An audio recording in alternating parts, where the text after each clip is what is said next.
Good morning, students. Today we'll see trade and auxiliaries to trade. Commerce includes two types of activities, namely trade and auxiliaries to trade. Buying and selling of goods is termed as trade, but there are a lot of activities that are required to facilitate the purchase and sale of goods. These are called services or auxiliaries to trade.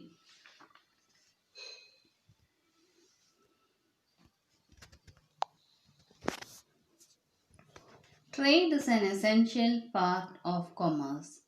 It refers to sale, transfer, or exchange of goods. It helps in making the goods produced available to ultimate consumers or users. These days, goods are produced on a large scale, and it is difficult for producers to themselves reach individual buyers for sale of their products. Businessmen are engaged in trading activities as middlemen to make the goods available to consumers in different markets.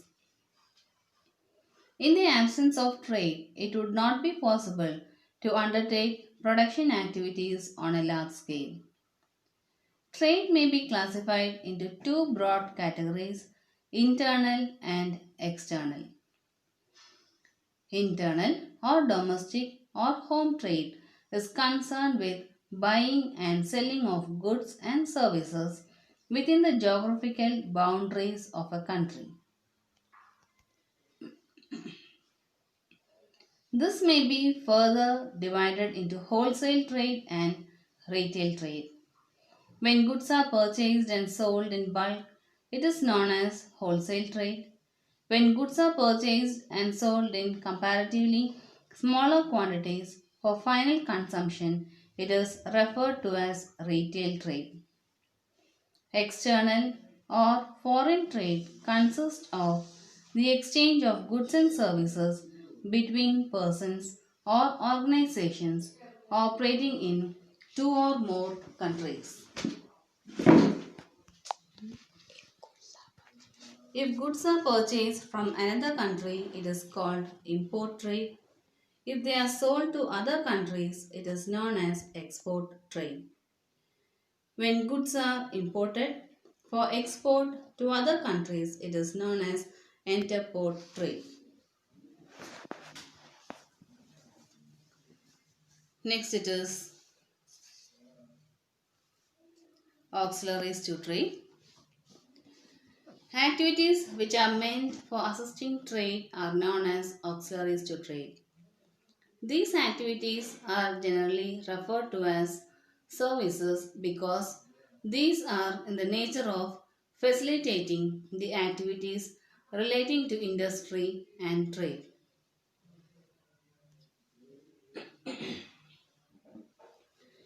Next, we'll see one auxiliaries one by one.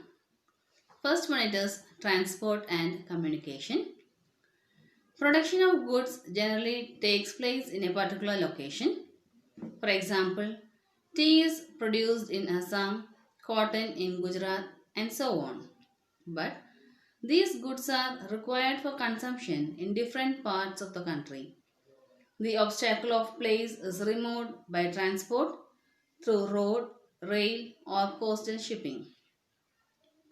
Transport facilitates movement of raw materials to the place of production and the finished products from factories to the place of consumption.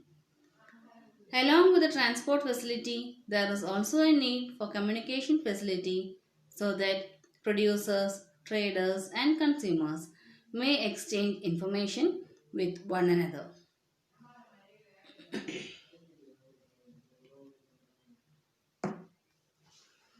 Next, it is banking and finance. Business activities cannot be undertaken unless funds are available for acquiring assets, purchasing raw materials, and meeting other expenses. Necessary funds can be obtained by businessmen from a bank. Thus, banking helps business activities to overcome the problem of finance.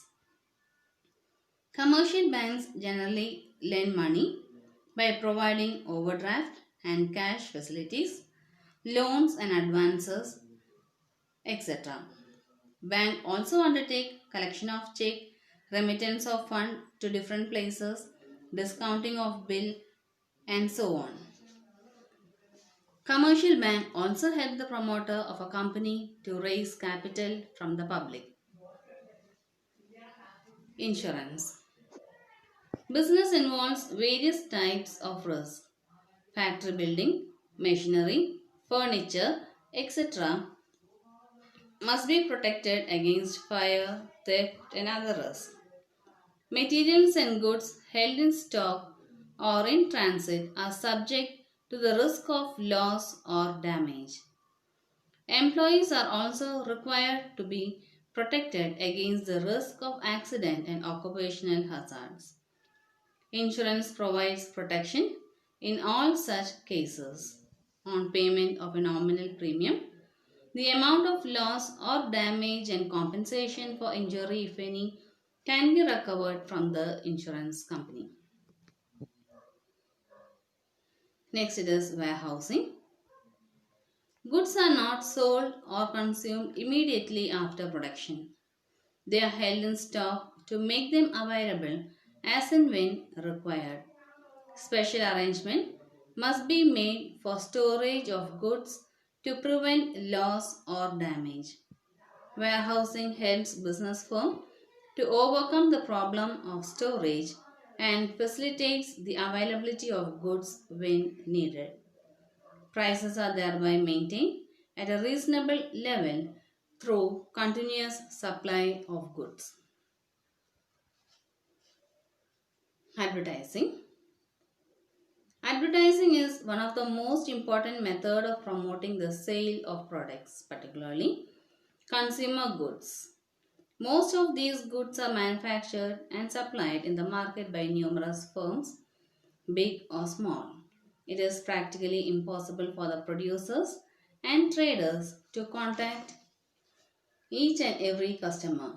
Thus, for promoting sales, information about the goods and services available, their features, price, etc. must reach potential buyers. Also, there is a need to persuade potential buyers about the uses, quality, price, etc. Advertising helps in the providing information about available goods and services and inducing customers to buy particular items.